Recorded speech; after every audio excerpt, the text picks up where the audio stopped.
Washington state. Over the last several days, it's almost doubled. The growing concern over the loss of historical government climate data. Science-based information about climate, including natural climate variability and human-caused climate change. And an underwater camera catches a great white shark off the Rhode Island coast. From our nation's capital, this is the National Weather Desk. Good morning and welcome to the National Weather Desk. I'm Angela Brown. At 8 o'clock this morning Eastern Time, Tropical Storm Imelda grew into a hurricane, the fourth of the 2025 Atlantic season. Now, right now, Imelda is spinning off the coast of Florida with Hurricane Humberto 500 miles to the east. Now, Humberto's strength should pull Imelda further into the Atlantic and away from the U.S. Now, hurricane hunters flew into Imelda's eye over the weekend, where they gathered critical information that helped meteorologists update what is now a very favorable forecast for the southeast. Baltimore meteorologist Amy Aronson is tracking the tropics for us this morning. We've got two hurricanes side by side, and at least both are going to stay away from the East Coast. Let's take a look at that latest track from the National Hurricane Center. They are keeping Imelda a hurricane as it actually breezes by Bermuda, so big impacts expected there. But fortunately, no impacts for us here on the East Coast. No direct impacts for us as that storm eventually heads out to sea. But it will continue to throw moisture our way, so that steady stream of clouds and showers continues to stream our way this morning. And the impacts from Imelda are being seen all along the South Florida coast. Despite the storm not making a direct impact, officials warn that getting in the water could actually be life-threatening. Jack Wu has more.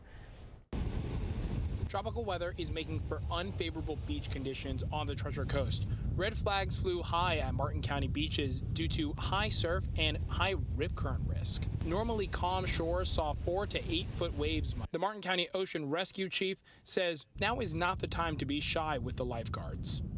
Check in with the lifeguard, see what the hazards are. They'll kind of give you some good advice on if you are going to go in the water or not. They may tell you to swim maybe waist deep. Try not to get into an area where you're over your head. The National Weather Service issued a high surf advisory and rip current risk for the Treasure Coast at least through Wednesday. Even with sunny skies later in the week, ocean appearances may be deceiving. Gives this impression that the ocean might be safe with west winds because the water's very glassy. It looks very calm, but you have these wave sets in between, which can create a lot of danger. Jensen Beach wasn't very busy, but people like Jay Palmisano still decided to come out. He says while he's used to storms like this, he's cautious about going in the water. I'm totally well prepared, but they certainly make me nervous. They're powerful storms. If you've ever been out in this kind of weather in a boat, anybody that's not nervous isn't very smart. So what caused such a big change in the forecast from a direct hit in South Carolina to a hard right turn into the Atlantic Ocean? Meteorologist Fallon Mears got some answers from the National Weather Service in Charleston. The thing that that the models and the forecasters have been struggling with for the last several days is how, as Imelda strengthened and moved north through the Bahamas, is how it would interact with Hurricane Humberto offshore, an area of upper level low pressure over the Carolinas. That changed over the weekend. It was becoming more and more apparent that Humberto was going to be much stronger and that it would basically get caught up in the wake of the system as it pushed off to the east. But how does a hurricane exactly pull another tropical system? The way to look at it is a bathtub. You have two boats that are, in the bathtub, and one is stronger than the other, and one's creating a much larger wake than the other. And eventually what happens is that boat just gets caught up in the wake of the much larger boat, and it eventually brings it in behind it. And I think that's what we're seeing with Humberto as it pushes well off to the east. So remember, the atmosphere is a fluid just like anything else, so it behaves just like water. Then Hurricane Humberto intensified to a major hurricane. Humberto was not part of the equation. The general wind flow would be such that it would have been dominated by that upper low over the Carolinas. And you can actually see on satellite this morning the high clouds streaming northwest of Imelda, and that was probably the track this system would be taking if Humberto was not present. Well, South Carolina was not as lucky 3 years ago today. That's when Hurricane Ian made a second landfall between Charleston and Myrtle Beach. 2 days earlier, it slammed into Florida's Gulf Coast, bringing catastrophic storm surge as high as 15 feet around Fort Myers. There was also significant wind damage. 156 people died in that storm, making it one of the deadliest in recent U.S. history. Damage, though, was estimated at $112 billion. Level 3, get out now. Evacuation orders are in place in portions of Washington state as the so-called Labor Mountain fire continues to grow. The wildfire has burned over 35,000 acres and even forced a major highway to close in Cle Elum, an hour southeast of Seattle. Meteorologist Stella Sun is at the fire base camp with the latest. Along US 97 Blewett Pass. Over the last several days, it's almost doubled. The Labor Mountain fire is burning in and around Blewett Pass, a popular recreation area. Highway 97 is closed, and it's going to be closed for the foreseeable future. A dozen trailheads, recreation residences, Camp Wahoo, the Teanaway Community Forest and Historic Guard Station are at risk. These areas are under Level 3 Get Out Now evacuation orders until further notice. The fire has exceeded 35,000 acres. Some of the growth is part of the tactical firefighting efforts. We put fire down in a controlled, measured way, bit by bit, so that when the fire approaches, there is no fuel left for it to consume. The Okanagan-Wenatchee National Forest is considered the most rugged of any national forest in the country. Hotshot crews, the most experienced and highly trained wildland firefighters, are going all in. We have several hotshot teams, and we put them in the trickiest terrain, and we have several of them out here in front of the fire because at times they will be going direct on the fire. But the only way the Labor Mountain fire gets wiped out? We really need to wait for a season-ending rain or even snow to actually put this all out. Major news out of Rhode Island. For the first time, a great white shark was spotted by a camera system located underwater near Block Island. Temetope Adalea has more and the fantastic find. We've seen a variety of species of shark, but this is the first time we got a great white shark on the Bruv, so we're pretty excited about it. Atlantic Shark Institute Executive Director John Dodd says they spotted the juvenile great white shark last week near Block Island, using this baited remote underwater video system, also known as Bruvs. We drop it down, it's a cage that we put bait in, and then we attach a GoPro to it, and we leave it for an hour, and then we come back and pull it up and we see what it is we were able to video, what we were able to capture. They have used this technology for about 4 to 5 years, but this is the first time they spotted a great white. So this is just another data point on having white sharks, where we can find them, and what age and size they might be. Dodd says that a find like this is critical in tracking the population of the white shark species as well as its progress. And finding a juvenile shark like the one here shows that we're going in the right direction. What's really important is that these young sharks are the future of the species. It requires a white shark to be over 30 years old before she can even reproduce. So when you see these young white sharks, it gives you hope that numbers will grow, their numbers will grow, and we'll find ourselves in a place where there's plenty of white sharks and it's a nice balanced environment. And from animal sightings in the sea to one in the air, researchers in Texas say they have identified the first known wild hybrid between a blue jay and a green jay. The bird carries traits of both species, with blue feathers and white spots on its wings like a blue jay, but markings and really the sound like a green jay. Genetic testing confirmed the offspring came from a male blue jay and a female green jay.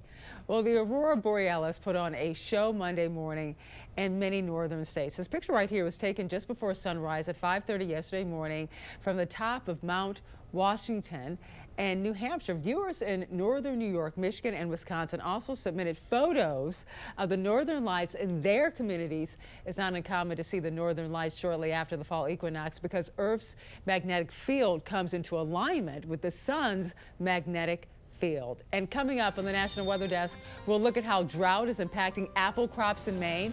And we're also going to show you why hiking this time of year is more dangerous than you may think.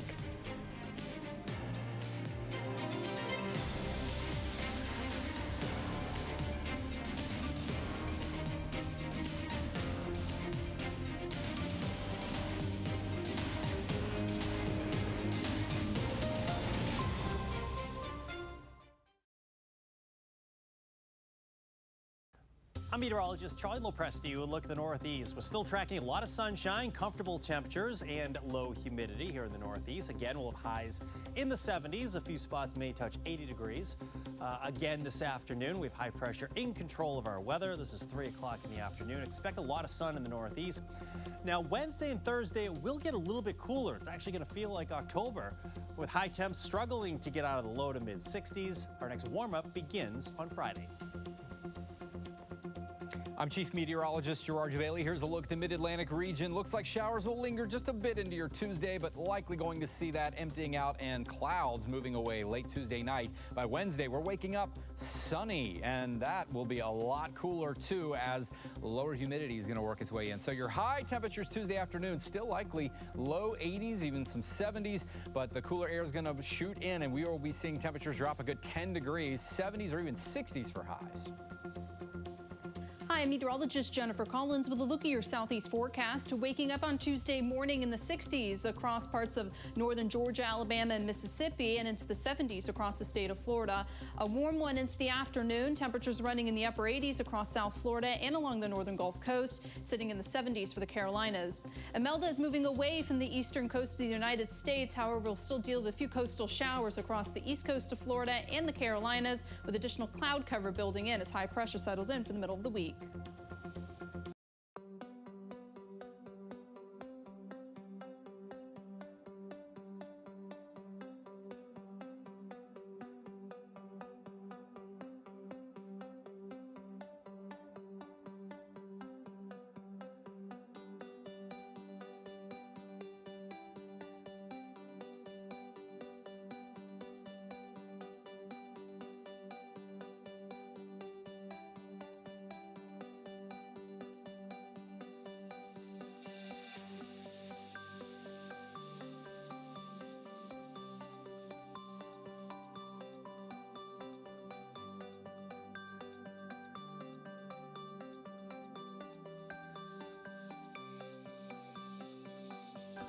Weather Window, presented by the National Weather Desk. These feeders attracting quite the group of hummingbirds eager for a snack, and this dog always takes to the open sky. Sundogs form when light refracts through ice crystals. They appear on either or both sides of the sun. Their colors are from red closest to the sun to blue on the outside. And here's a look at some of the Canadian Rockies' beauty in Alberta.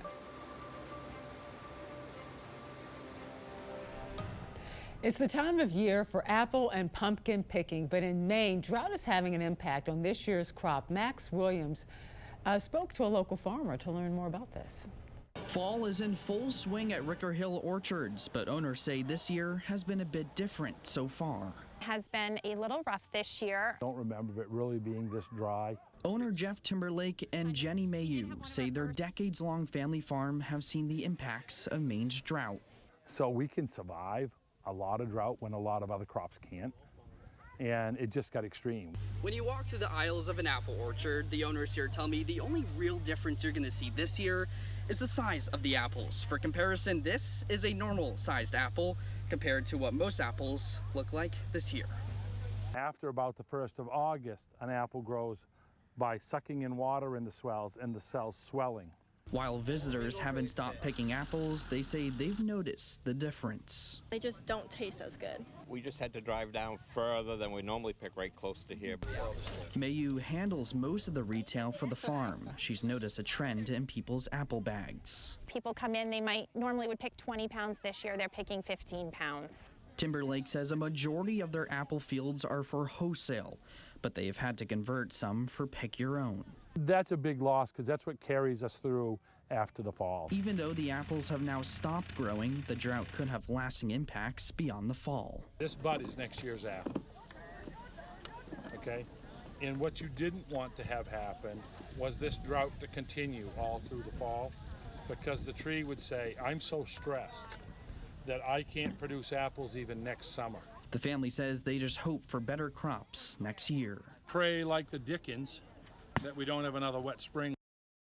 From coast to coast, the United States has many gorgeous locations to enjoy beautiful fall vistas, but it's important to remember this: when hiking in the fall, just because the weather starts out warm does not mean it will stay that way. David Ochoa has more. It may not feel like fall yet, but the leaves don't lie.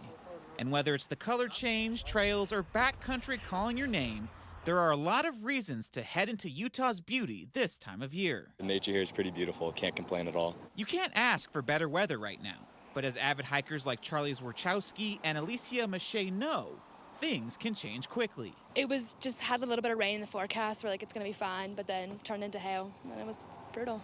The weather can change quicker than your teenager can change the radio station in your car. Lieutenant Roy Hall is the Cache County Search and Rescue Commander, and he says the vast majority of their calls come mid-fall and early winter. The mindset of people isn't quite shifted yet. They haven't changed gears in their mind to expect fall weather conditions instead of summer. Is that a surprise to you, or is that something that you know that things can change very quickly? It doesn't surprise me that they get more calls this time of year. And this is Utah. The joke is, if you don't like the weather, wait 15 minutes, it'll change. Hall says to be prepared with items like these, whether it's a quick trip or you're spending time in the backcountry. Many of these things you'll find in Eric Vance's backpack when he hits the trails. But in here, I've got zip ties, I've got fire starting material, I have a compass, a life straw in case I run out of water. But it is absolutely crucial to be prepared. Spotted lanternflies can wreak havoc on trees and plants, and their numbers have been growing up and down the East Coast. Meteorologist Teresa Carter explains the harm these insects can cause. Spotted lanternflies are an invasive species that causes significant damage to plants, crops, and trees by feeding on their sap, which weakens them and makes them susceptible to infections. Their feeding also results in a sugary waste called honeydew, which promotes the growth of black sooty mold. This mold can ruin the appearance and marketability of fruits and vegetables and hinder a plant's ability to photosynthesize. They can be a nuisance, swarming in large numbers and covering surfaces with honeydew. Spotted lanternfly spreads primarily by hitchhiking, laying eggs masses on vehicles, trains, and outdoor materials. This unintentional movement allows it to rapidly expand into new areas. So what do you do if you see them? The USDA and other agriculture agencies recommend squashing or stepping on them. It's also important to report sightings and check for hitchhiking insects on vehicles to prevent further spreading. NOAA's budget cuts last spring included the entire staff of Climate.gov, a trusted source for climate information. Emily Gracie sat down with the website's former program manager to learn about what was lost in that shutdown and how she and fellow former NOAA employees are launching an independent nonprofit platform to restore public access to this climate data. Climate.gov was a public-friendly source of science-based information about climate, including natural climate variability and human-caused climate change. We provided magazine-style features and explainers, attractive reusable maps and other graphics, classroom resources for educators, and easy access to popular climate tools and data sets. So tell me where this idea came from and how it evolved and how you've now launched this nonprofit. Our team just began to say, well, there's so many things we can't do anything about. This issue of censoring climate information from the public, that is something we can do something about. So we just began to say, what we need to do is we need to come up with a way to move climate.gov out of the federal domain, put it in the nonprofit sector where it will be immune from politics, and it can, stay true to its science-based mission. And so we just began talking about how do we make that happen. What can people expect if they go to climate.us? What will they see there? How can the general American public take advantage of information there? We hope to have the Fifth National Climate Assessment website back live on the internet for people to find and use. After that, probably going to take a strategy where we look at climate.gov's most popular sections and content and try to bring bits and pieces back at a time, trying to get our event tracker where we covered extreme events and what climate influences might have been at play in a particular extreme weather event. Then we might consider our global climate dashboard, where we have little interactive graphs of all the major indicators of global climate change, like sea level rise, carbon dioxide, temperature, sea ice, those kinds of things. So we want to bring things back in pieces. And to hear more about climate.us, listen to this week's episode of our podcast, Off the Radar. Find it anywhere you listen to your podcasts. And time now for a short break. But first, let's take to the skies over Utah.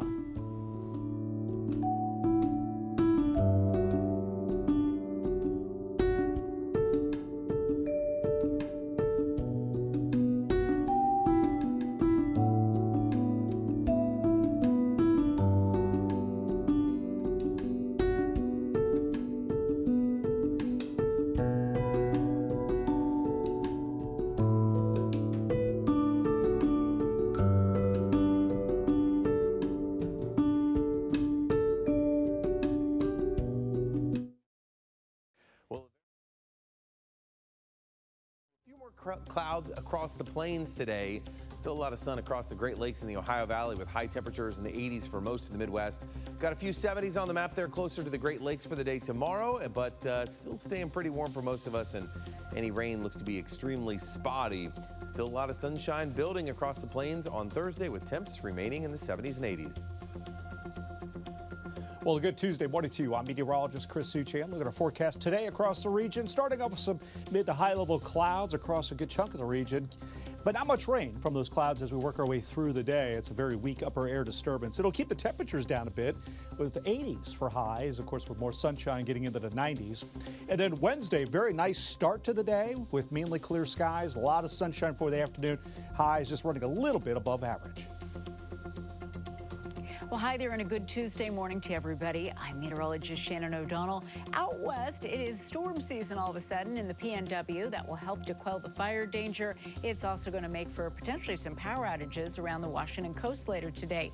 90 out of Vegas, Phoenix still warm at 96. This is that big weather maker rolling into the west coast. Some steadier rain all the way down through San Francisco by late Tuesday night. And that's the scene from here.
I'm Natalie Walters, the Chief Meteorologist at Dayton 24/7 Now in Dayton, Ohio, and you're watching the National Weather Desk.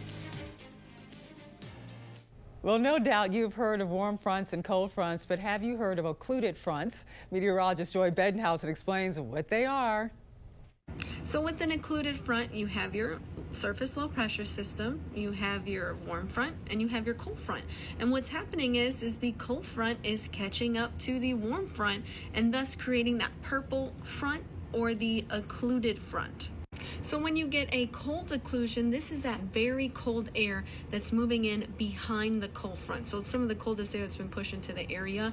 You can get thunderstorms to develop along this occluded front. These are going to be more higher based, may not be as severe or as strong as what we typically see with the cold front, but it definitely can produce thunderstorms. A warm occlusion is just the opposite. Instead of very cold air behind the occluded front, you have slightly warmer air. So that'll help nudge up some rising air. If you're looking for more weather content just like this, be sure to follow us on social media. You can find us on all your favorite social media platforms. Just search the National Weather Desk. We'll be right back.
Thank you so much for joining us. I'm Angela Brown. Make it a great day, and I'll see you right back here tomorrow.